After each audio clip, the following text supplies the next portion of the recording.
You're listening to the Tilehurst End podcast by Reading fans for Reading fans. This podcast is sponsored by ZCZ Films, Reading's oldest ultras. Hello and welcome to the Tilehurst End podcast. My name is Ollie Allen, bringing you a special episode of the show today, as it is that time of year again. Reading's financial accounts have been released. Last year, we had Kieran Maguire on the show, who's the go-to man for all things football finance, author of the Price of Football book, presenter of the Price of Football podcast, and it's easy to find on Twitter as well if you just search for Price of Football. That show went down really well, actually, last year, and I certainly sort of gained a lot of knowledge from it and found it very, very insightful for what was quite a horrible-looking bank sheet for Reading last year. But I'm delighted to say that Kieran is back on this year. How's it going, mate? It's ticking over. The numbers from football this year have been even more crazy than ever before as a result of lockdown and the impact that COVID's had on the sport. So never dull. I look forward to a quiet day in football finance, but I've not found one for at least 12 months, sadly. I was going to say it's probably prime time with all the accounts coming out, but I imagine the last year has been just chaos with the pandemic and everything. Yes, and you throw into the equation some of the really heartbreaking stuff that has taken place at Wigan Athletic, the lack of progress in terms of Bury, Macclesfield Town being kicked out of existence, shenanigans at Charlton, Wigan, a disaster, which has fortunately now been solved, we hope. And Manchester City's UEFA ban. It's all pretty depressing stuff. It's not the reason why we fell in love with the game. No, for sure. I mean, it almost puts into context Reading's, I say struggles, but I mean, we were saying off air that sort of some clubs' sort of plights are massive in comparison to Reading, and they sort of almost make Reading look like saints in comparison. But I get the impression that when Reading's accounts come out, they're ones that sort of supporters await with sort of peril, I would say, but other supporters sort of await with interest, because some of the figures that we've seen that the last couple of years have been eye-watering. Were they ones that you were looking out for when they came out today? Yes. Without wanting to be critical of Reading, you look at those numbers and your immediate reaction is that this is a club that is underperforming, given the extent of the commitment from the owners. Clearly, what's happening on a week-by-week basis in terms of performances. It's a challenging division. Once Reading's parachute payments tapered off, which was in 2017-18, in the last 3 years, the losses have been eye-watering. The club has effectively been losing about £750,000 a week in terms of its day-to-day activities, and that's that cannot carry on forever. I mean, let's take a look at sort of the basic figures then from the accounts that came out this morning. The operating loss for 2019 to 20 was £43 million. That is slightly a slightly bigger loss than last year, which was £40.7 million. It's a total accumulated loss of £138 million. Turnover is slightly down, £17.8 million compared to last year, £21 million. But in general, sort of all of the media and broadcast and sort of the commercial income has largely stayed the same. The wage bill has gone down. That's the one positive, I suppose. It's £33.3 million this year.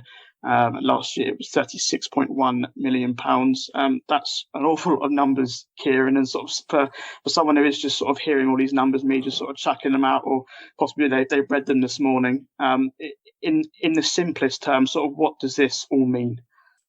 I think Reading's done reasonably well to keep the level of money coming through the door up. Ticket sales ultimately fell in 2019-20 because, of course, we went into lockdown in mid-March, and therefore there were no ticket sales for the remainder of the season. The club did make more money from the rugby relationship, so that was a one positive. But Reading normally brings in around about £18 million a year in a non-pandemic year, so that they managed to keep that roughly static.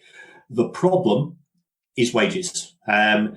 The average wages that Reading are paying are around about 18 grand a week, and you spread that between a squad, and immediately we find that the club is paying more than twice the amount in wages than it's generating in income.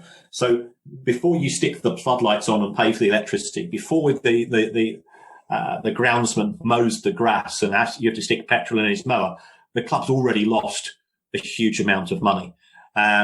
Factor in transfer payments and the way that those are dealt with, and the losses go up and up. Reading were able in the last couple of years to reduce their losses to a degree because they sold the stadium to the owners, and they did some other property related transactions. But you can't keep selling items year in, year out, because you run out of things to sell. And that's the position we found ourselves in as far as 2019-20 was concerned, which explains why the losses are so high. It was those wages last year, especially that sort of stood out with that record-breaking stat. I think was 226% of Reading's income was spent on wages last year, which is the highest ever in the Championship, and I think alerted a lot of people outside of Reading's fan base of just quite, not necessarily how bad, but sort of how much money was being spent on those wages. As I say, that has decreased the wage bill this for 2019-20. Down to 221% of income being spent on wages, which is still a huge amount. It is a slight decrease. I mean, are the accounts in better shape this year than they were this time last year? Because we spoke this time last year, and I remember there was just massive concern of what was to come. I think they're broadly in line with the previous year. If you strip out all of the unusual bits and pieces, yes, the wage bill has come down, but remember these accounts go up to the end of June 2020, so therefore they wouldn't have included the player bonuses for match appearances, goals, clean sheets, and so on for those matches which took place in July. So there will be a hangover in terms of wages in the next set of accounts. I think the things that the fan base need to perhaps cling on to is that my understanding that there will be quite a few players out of contract this summer, and it will allow the club the choice of either completely dispensing with the players' commitments and a contribution, or I suspect for some players they might be offered another contract, but it will be on lower terms. Certainly, the noises we're hearing from people in the industry is that the level of wages in the Championship isn't sustainable, and as players come to the end of contracts on the back of COVID, there will be a drive to get those costs down.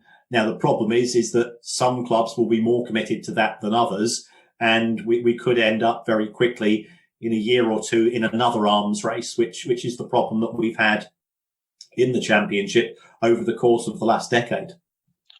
You mentioned it there. I mean, it is important to point out that obviously these accounts are only up to June 2020. So obviously they only take into account around about 3-4 months of the pandemic. And obviously they do also still take into account all of the wages of all the players that left Reading last summer. So the likes of Chris Gunter, Gareth McCleary, Mo Barrow, Vito Manone as well. All of those players sort of signed big contracts in the Ron Gourlay era. So all of those are now out of the club, but are still included in this fact sheet. But does it then, in that sense, the fact obviously it's good that those wages are now out of the club, but we aren't quite seeing the impact of the pandemic. Do these accounts, not just for Reading, but for all clubs, are they sort of giving a slightly distorted picture of each club's financial situation at the moment? Yes, because we didn't actually have a full season to the 30th of June 2020, I think it's probably best to assess the impact of COVID by combining the 2020 and the 2021 figures when they come out this time next year. So all the clubs in the Championship are losing money. That's a given. It's a brutal division. The total losses in 2019, and remember that's before the pandemic, exceeded £600 million. So Reading are not alone. They are not unique, but it is indicative. If you are losing money as a football club, what can you do? You could either sell off assets such as the stadium. You can sell off your best players. But of course, what we're going to find this summer is that the transfer market is very subdued. It's very much a buyer's market. So the club might have to reduce its asking price, or you go to the owner, or you go to other lenders and you say, can you give us some money? But it would be a very brave bank who would lend money to a football club in the current economic climate. So therefore, it really does come down to the club owners to dig out the financial deficit that the clubs find themselves in.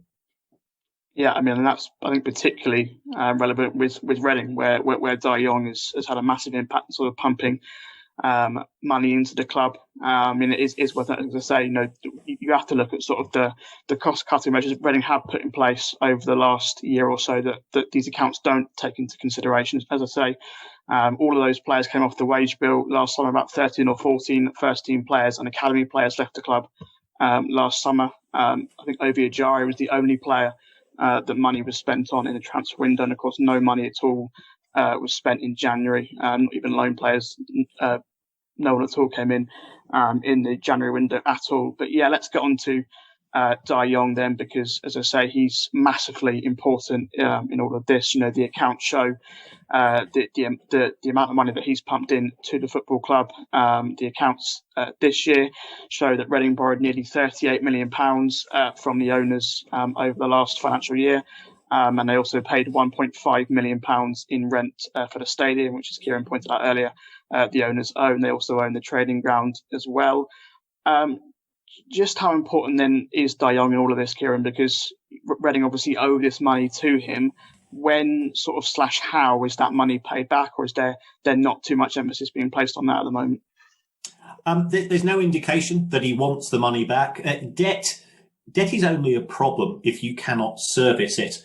Now, whilst the loans are interest-free, which is a big plus, then there's no interest cost to have to worry about. You look at some of the clubs in the Premier League. I think West Ham are a classic example. Their owners have taken nearly £20 million in interest from the club since they became involved about a decade ago. So that is a plus. In terms of repaying the loans themselves, it's not realistic whilst the club's in the Championship. The only way this could potentially be achieved is if Reading are sold, and from the sale proceeds, the loans are repaid. But from a fan's perspective, you don't really care. You're more interested in what the new owners are planning to do.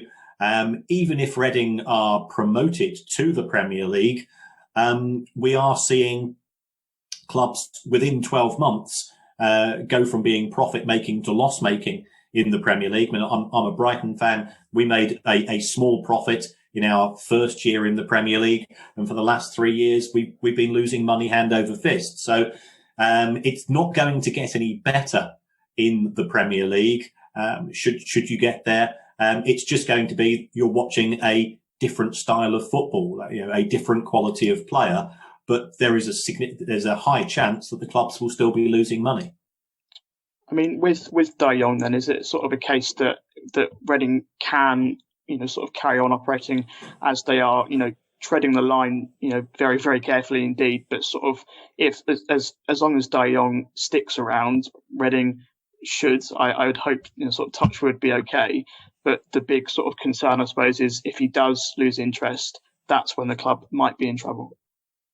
Yes, if you take a look at the auditor's report, and I appreciate that that's the last thing that any football fan would ever want to do in their under normal circumstances, it does say the auditors, what they refer to as have a material concern over the club's ability to trade as a going concern. So can it pay its day-to-day bills? No, it can't. So therefore, it is reliant upon Dai Yongge to continue to underwrite those losses. Now, whilst he's in this present frame of mind, from a financial point of view, I think the club is okay. From a financial fair play perspective, things are probably a bit trickier.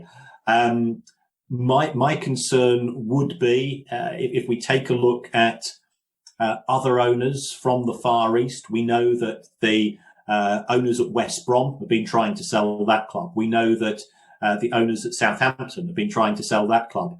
In terms of what we saw at Aston Villa, they had an owner from the Far East who, for whatever reason, was unable to continue to cover those losses. Well, Aston Villa were within an hour of going out of business, and I don't even mean administration. They were facing liquidation. They were in a horrendous state, and they were very fortunate to be rescued by their owners. We saw activities in respect of Wigan Athletic, who had one owner from Hong Kong who sold to another owner in Hong Kong, who 2 weeks later decided they weren't going to continue to financially support the club, and it went into administration. So the mood music from China is that the government has lost interest in Chinese corporations investing in European football. So I think many owners are looking for exit routes. Are Reading an attractive proposition? Well, there are pluses in terms of location, stadium, training facilities, and similar items.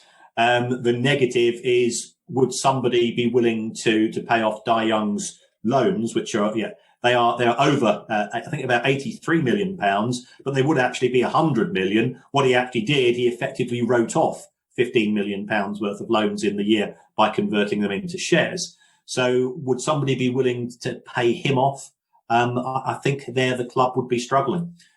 We know that Sunderland, which appreciate are in League One, they went for around about £30 million.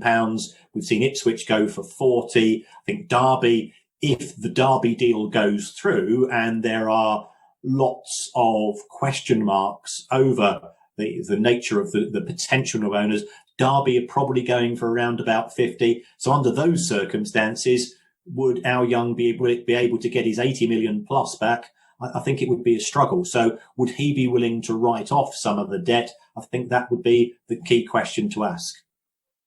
I think the big thing with Dai Yongge is that I'd imagine like most owners is just desperate to get to the Premier League. And we've seen, the amounts of money that he's pumped into the club over the last 4 years. And my worry is, as a fan, I suppose, is that, that the longer it goes on, that Reading don't get into the Premier League. And, the last couple of weeks have made this season look fairly unlikely for promotion. Is that how long, can he keep interest? And I'd imagine sort of the FFP regulations are frustrating for him as well, because he's clearly got an awful lot of money and is willing to spend it, as we've seen the last couple of years, but simply can't because of these FFP regulations. And sort of that's where we'll head now, because that is always the buzzword whenever the accounts come out, is financial fair play. Just quickly, sort of, Kieran, what is sort of the latest with relation to these FFP rules, sort of in terms of the pandemic? I remember speaking last year, and there was sort of no one really sort of quite knew what was going to happen with the EFL in terms of stuff like that. I mean, is there a chance that sort of rules might be relaxed, or sort of there are considerations taken in the next couple of years with regards to FFP? Yes, it looks as if, and remember, I think people get a little bit confused about the EFL and the clubs. The EFL are merely the civil service of football. So they don't actually make the rules. It's the club owners who vote on financial fair play in terms of the limits.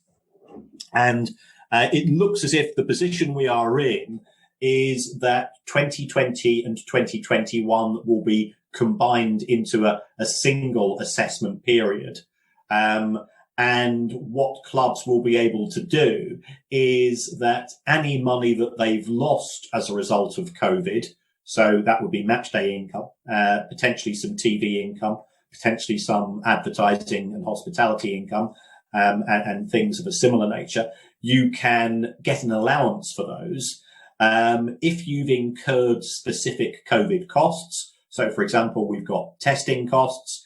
If Reading are going to an away fixture, it could be that the players have to travel on 2 coaches instead of 1 in order to achieve social distancing items. Then those will be taken into consideration as well, and a final assessment will be made. So that there is some dilution of the rules, but my understanding is that there is not going to be an elimination of the rules, because what the clubs in the EFL feared is that you do have some individual owners who are incredibly wealthy. And if we said that for 2020-21 there was going to be no FFP at all, they would have gone into the transfer market, spent £100 million last summer with a view to trying to get players in to drive through promotion. So I think for Reading, if we take a look at the pre-tax loss over the last 3 years, that was £93 million. Now, you're only allowed to lose 39. You can make some adjustments, but even so, I think Reading will find this year a challenging one from a financial fair play perspective. It was noticeable in the small print to the accounts that although Reading spent nearly £16 million in the 12 months to the 30th of June 2020 signing players, the footnotes said that since then they've not spent a penny on new signings, but also I think from a disappointing point of view that they've not received any money from player sales either. So this is indicative of a transfer market which has really it's become very sticky. Those players who are on good contracts won't want to move on because they'll be offered less money elsewhere, and good players potentially can't be sold because the asking price isn't being matched by potential bidders. So the opportunity and the ability of clubs to escape from financial fair play issues through player sales is proving to be very difficult. Yeah, I mean, I think Reading and Dai Yongge would certainly be in that group of clubs if there was no FFP rules, would quite frankly go all out in an attempt to get to the Premier League. I think Reading would absolutely no doubt be in that group of teams. You mentioned that £93 million loss there compared to the £39 million you're allowed to lose. Am I right again? That's the 3-year rolling average that the EFL sort of still judge FFP based on. That's right. So under the EFL profitability and sustainability rules, but we still all refer to it, of course, as FFP. That's what we grew up with. You're only allowed a £39 million loss. Now you're allowed to do some technical issues such as making adjustments for infrastructure costs, academy costs, and so on. But even so, that's not going to bring it down from 93 to 39 very easily. So it's tough times. Reading have sold the stadium, and that's included in those £93 million worth of losses. They've sold other property as well. The numbers don't look fantastic, and clearly we're aware that the club has been subject to transfer embargoes, and has been told by the EFL that it's got to follow a cost-cutting project. And I suspect that's being monitored very carefully by the EFL authorities. Yeah, I mean, I suppose sort of the big question, a lot of people on Twitter have asked this, is sort of how close are Reading to a possible points deduction? Because we've seen in the last couple of years, Birmingham City, Sheffield Wednesday, both been on the end of points deductions from the EFL. That I think it's probably been about 10 years before that, since the last Championship club at least. Got a points deduction. How close might Reading be to this? As you say, we've been under these sort of soft embargoes. The EFL are keeping a very, very close eye indeed on Reading's finances. Is there a danger of a points deduction perhaps next season? I think the one thing that Reading have got in their favour is I don't think that there's any desire from the clubs in the EFL for their fellow clubs to end up with points deductions, because we could end up with 8 or 9 clubs being on the receiving end of this, which means from a sporting integrity perspective, it'd make a nonsense of 21-22 as a season.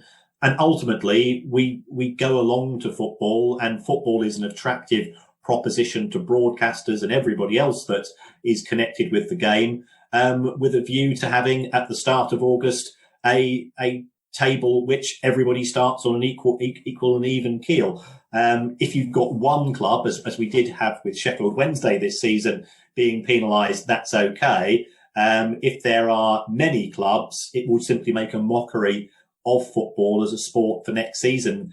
So that's why I suspect that there won't be any profitability and sustainability points deductions for the forthcoming season. And what the EFL will do is that they'll say, we will assess you over 2 years, and then we'll take your losses to 21, your losses to 22, and halve them, and then use that as the basis of the 3-year assessment. So, things will be really challenging in 12 months' time.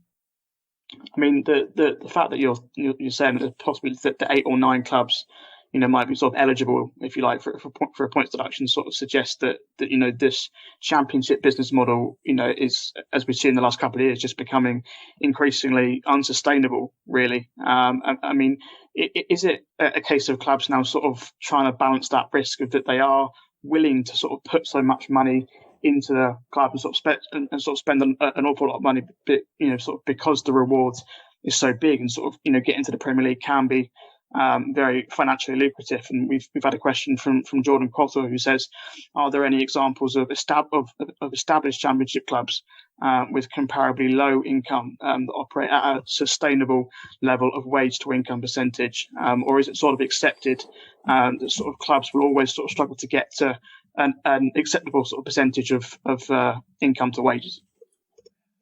I would suggest that there's none really. I mean, QPR are actually quite good these days, but they themselves did have financial penalties not too long ago as a result of FFP breaches. Hull have always operated fairly well, but they were rewarded last season with relegation. The one thing that we see in the Championship is that we learn nothing from previous experience. When the ITV digital broadcasting deal collapsed in what was around about 2003, everybody says, well, we've been spending too much money, we're going to learn from this. Lasted about 6 months. When we had the 2007 2008 economic crash, which impacted globally, everybody said at the time, this will affect football clubs, they'll have to retrench. No sign of it.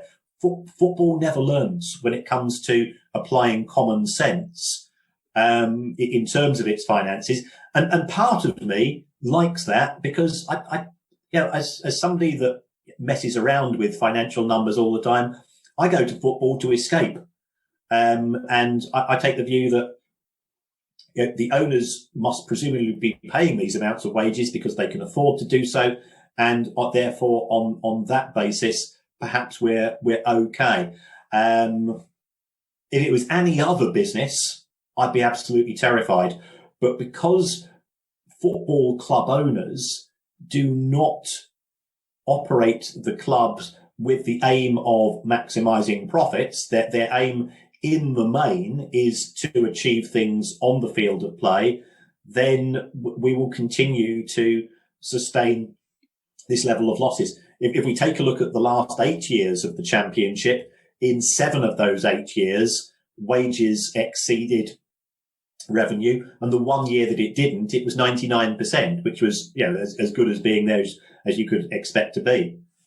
How big a reward then is Premier League football? I mean, you mentioned earlier that when Brighton went up, They made a profit in their first year, but have made losses ever since. I mean, we are seeing an increasing sort of number of Championship clubs, as you mentioned, almost willing to risk everything in order to get to that Premier League. The reward is more non-financial than financial, in the sense that if we take a look at the 17 clubs have published their financial results in the Premier League to date, the total losses have been £1.1 billion. And we're talking, Manchester City, which Manchester City got to, the last 8 of the Champions League. They were runners-up in the Premier League. They won a domestic cup competition. They lost 160 million quid. Chelsea lost over 100 million quid. Everton lost over 100 million quid. So there's an arms race in both the Premier League and the Championship. Those clubs who have ambitious owners spend more money on players and wages because they want to qualify for the Champions League. So they will try to break into the existing cartel. Those clubs who are in the bottom half of the table are terrified at the prospect of relegation, so they spend a load of money as well. It's only when you've got a club that isn't bothered about getting relegated that they manage to make a profit. That club was Norwich City last season. They were promoted in 2018-19. They played good football in the Championship. They came up. They didn't spend a dime on new players. And they said, thanks very much. We'll take, we'll have a bit of fun in the Premier League, take the parachute payments and try to retrench back in the Championship this season. And that model seems to be very successful. So, if you do get promoted, there's a case for saying, don't even try to stay in the Premier League. Just go there for a bit of fun and giggles, get the odd victory here or there, a few nice days out, get relegated, and then perhaps try to get a more sustained approach to getting back into the Premier League on the back of relegation.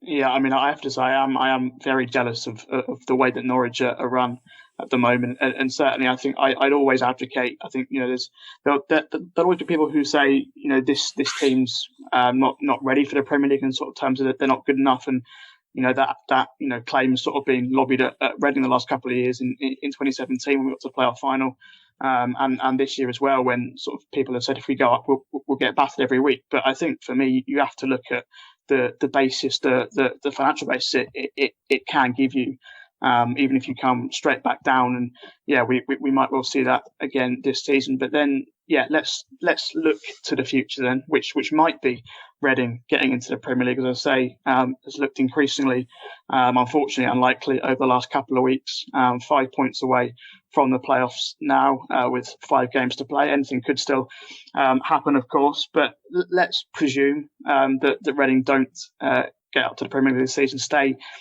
in the Championship. What's going to have to happen this summer? As I say, these accounts don't take into account the last year, so there have been cost-cutting measures over the last year, which I'm sure will have helped. But you mentioned it earlier, Kieran, that sort of the big thing is selling players, because Reading have historically the last 4 or 5 years been absolutely terrible at getting fees for players. I think I wrote a piece about it last year, and I'll plug it in the description for anyone who does want to go and read it. But the amount of money that we've got into players is almost non-existent. And you look at stuff like John Swift, who I think Sheffield United bid about 7 or 8 million for him last summer, and Dai Yongge just flat out refused. The same goes for Liam Moore a couple of years ago, when Brighton bid about 10, 11 million for him, and again Dai Yongge just flat out refused. Reading have got to start getting money in summer. As you say, they've sold the stadium to the owner, they've sold the training ground to the owner. The only sellable assets left are the playing staff. You're absolutely right. If we take a look at the last 4 seasons for Reading, they've spent £52 million on players, and they've received in return 15. So you've got a net spend there of 37 million pounds to add on to the issues in terms of wages. it is possible to have a player development model in that division. I think everybody admires Brentford and what they've managed to achieve, but they have shown that it can be done.